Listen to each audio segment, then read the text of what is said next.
Hey everybody, it's Jason Blaha here, and once again it is time for the Q&A, so let's go ahead and get this started, and this is part 2. Alright, first question. Hey coach, I ran Candito's 6-week intermediate, however I made all the squats box squats. At the end of the program I put on 15 kilograms on my box squat max, however when I went to test my back squat I regressed on it, 145 kilos down to 140. No, this shouldn't happen. That shouldn't happen unless your box squat max started really weak and you added 15 kilos because you haven't been maxing on it or doing it. Yeah, that doesn't normally happen. Almost always, all of my lifters, when their box squat max goes up 10 kilos, their back squat goes up 10 kilos. Something went wrong there. I don't know. I'm not that familiar with his 6-week intermediate. I think I read one of Candito's programs a long time ago and it seemed good. But it has been more than 5 years. So I couldn't tell you. I don't know if his programs he's putting out are good or not. I like Johnny, and he's a good lifter. But I don't know if he knows how to program or not. I actually don't. So I don't know. Maybe the program's not good. Or maybe it's a good program and you ran it wrong. But generally speaking, you shouldn't see that happen. Your box squat shouldn't be going up 15 kilos and then your back squat go down. That's not normal. And unfortunately, maybe you could put later when this goes up, maybe under the comments or something, you could let us know what your actual box squat went to also. Okay, because if your box squat was at something like 105 kilos and it went up to 120, then you really didn't progress on it at all relative to that back squat. It should be actually higher than that. So we don't know what your box squat was. So I really don't know what to tell you there, brother. Something clearly went wrong. Either you didn't push your box squat very hard, even though you think you did. Maybe the program's bad, or maybe you didn't run it correctly. I don't know what to tell you with this limited data. Still, it's interesting nonetheless. But I usually don't ever see that happen with my guys. If their box squat's going up and then their back squat regressing, I don't see it at all. Almost always, we only test the back squat for my lifters when they're ready to max on it again. Like, I don't have them do any training on it at all. We don't do reps. We don't do anything with it. They only max on it. All right, next question. What is your opinion about the concept of Wenning Warm-Ups by Matt Wenning? The concept of warm-ups. I don't believe in the concept of warm-ups. Now, that's nothing personal against Matt. I think Matt is a phenomenal lifter. He seems to be a great coach, right? So and as far as I know, he's never really said anything that upset me. I don't hold any negative view of Matt Wenning. And I want to make that clear. I don't hold any negative view of this guy. I have said in the past that some of the stuff he does is probably effective, but that he needs to create his own brand and do stuff differently from Westside now that he is not at Westside, so that he can market himself differently. And I think a lot of things he does, they probably are just as effective. They could arguably be less effective than what they did at Westside, or equally effective. But he does stuff differently purely so that he can do something different. It may not actually have any benefits. You know, we can come back over to something like that with the Wenning Warm-Ups. It sounds catchy. Sounds like something he can probably sell. He can make money off of. But the whole concept of warm-ups themselves, I don't think warm-ups are that important. And I know when I say that, people get upset. They're like, oh, that's dangerous. People go, no, warm-ups aren't required for injury prevention. Like, you're out of shape. And this is something I agree with some other people out there on. If you have a good strength base and you can't walk into the gym in a pair of blue jeans without warming up and deadlift 500 pounds, you're probably out of shape. All right? And I'm not saying that to be facetious.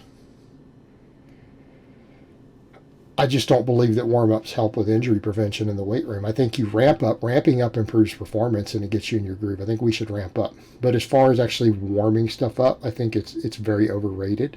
And here's the point. People will say, well, but this guy does it. Like Wenning does it, and Wenning benches whatever 500 something raw and squats 750 or whatever he squats raw, which is, the guy is stupidly strong and has a lot of coaching experience. But just because he chooses to do it doesn't mean that it's responsible for his success. And that's the thing that we have to remember with those things. I would be willing to bet that Matt would have no fewer injuries and would be just as strong if he didn't do these warm-ups. Okay? Because he trains smart, he's got good genetics, and he trains hard. Right? Good training knowledge, good genetics, good work ethic. Applied for a long period of time. Of course the guy's going to be strong. That's how it works. That's how it works. But yeah, I threw in all these into this one. I actually filmed 3 blocks of these in a row. And I had a couple of questions asking about other people. I'm like, let me just throw them all into one so I can get those out of the way. Because I don't really want to spend a lot of time talking about other YouTubers and other people. So let me get over to this next question, which may be the last question of the week. It might not. What are the pros and cons to choosing either good mornings or straight leg deadlifts, or are they equally beneficial? I don't know that they're really comparable. They're very different movements. I think the good morning is a foundational exercise. All right, let me make that clear. I do good mornings every week. I make all of my lifters do good mornings. Now, as far as the format we use for them, it could vary. They use different bars. Depending on what they had, we use different rep ranges. Some of my guys max on the good morning. I max on the good morning. But generally speaking, it's an all-around solid builder. And here's one of the differences. The straight leg deadlift is not going to improve your squat very well. The good morning will increase your squat. I've got videos coming up in the rotation explaining exactly why, the biomechanics behind it. Okay? And I'm going to agree with not only the West Side guys who are saying that, but also guys like Ben Pollack, who has actually said in an article he wrote, the good morning is the single best accessory for your squat and your deadlift. Okay? Now, it doesn't mean that's the only thing we should do. I view the straight leg deadlift as more of a supplemental lift purely for the deadlift. Okay, the good morning is going to be easier to recover from. It brings a lot more to the table. It gives a lot more versatility, and it gives more carryover to more movements. A straight leg deadlift is, again, exactly like it sounds, deadlifting with straight legs. It can help with hamstring development, particularly if you've got a hamstring weakness on the deadlift. Right, you're getting some specificity of training combined with some hamstring hypertrophy. But in terms of the amount of volume you can do with it, you're not going to get the same hypertrophy potential off the stiff leg deadlift that you're going to get off a good morning. Why? You can't get away with as much volume on it. It's harder to recover from large amounts of it. Right? You just can't. You're not going to recover the same. Is it a good exercise? Yeah. Is it an exercise I would program for some people? Yes. But it falls into that category of being a supplemental lift. And there's nothing wrong with it. It's a good supplemental lift in the right context. Right? Absolutely. Especially someone who has maybe a hamstring weakness. Hamstring weakness specifically on the deadlift. But there's lots of things we can do to bring the hamstrings up. You don't necessarily have to do that. And it can give you some practice pulling from the floor. So, I mean, you could work it into a cycle of your training if you're not going to have any max pulling that week or a lower amount, and you want to get some volume pulling off the floor in. I mean, it can work. It can work there just fine. It's a good exercise. But it's not an exercise that I would have every lifter do every week year round. The good morning is. And it wouldn't be an either or. So if you're going to ask me specifically in the context of how I program, if one of my lifters needed to do straight leg deadlifts, or even Romanian deadlifts, we're going to do them in addition to good mornings. We're not going to replace good mornings with them.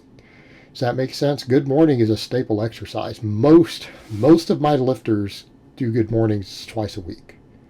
Most of them do them twice a week. Right? So a straight leg deadlift would be added on top of that as another supplemental lift. It would not be a replacement because it can't replace it. Right? The Good Morning is an all-around solid builder that brings up both your squat and your deadlift and addresses some of the common weak links in them, both biomechanically and from a hypertrophy perspective. All right, guys, but that's really all I have to say on that today. I hope it's been informative, and I will talk to you guys next time.